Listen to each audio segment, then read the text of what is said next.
go at sharpening a drill bit the easy way.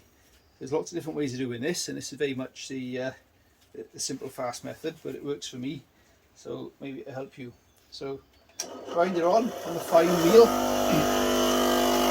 and you can see in the edge of the drill bit we've got a number of edges. So this is the one we're going to concentrate first, about that angle, like that. Just keep going until you'll see just at the top edge there, you'll see the sparks come forward on that, if that makes sense. So keep going.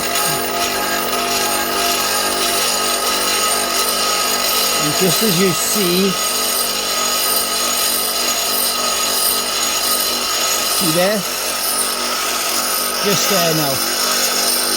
See the sparks bouncing back off that leading edge.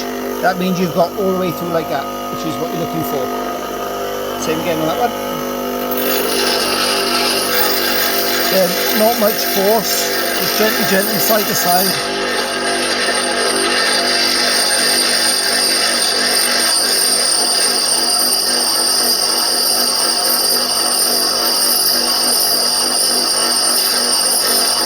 See, it's just starting to come now.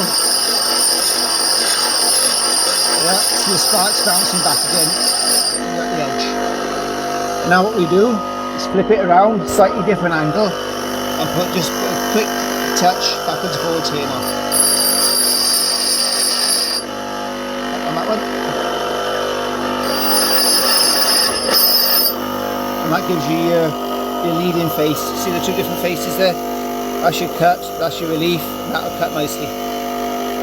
Just like that. Simple. No need to set up funny jigs or all sorts of weirdness. Takes just a few seconds to do it like that. Yeah, and you can stop throwing your drill bits out.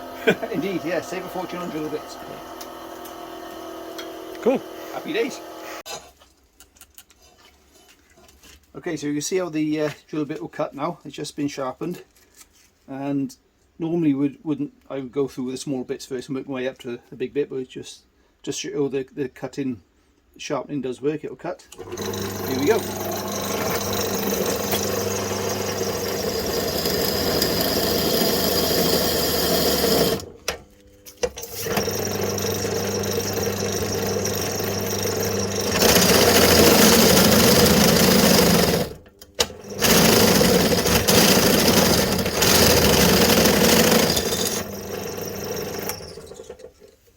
There you go, nice triangle hole.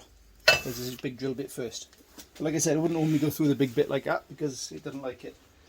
And you'll see it shaped about a little bit first. That's probably because the two cutting faces aren't absolutely perfect, but they cut, they do the job, and it takes 1/10 of the time of doing it the long way around. Oh, top tip.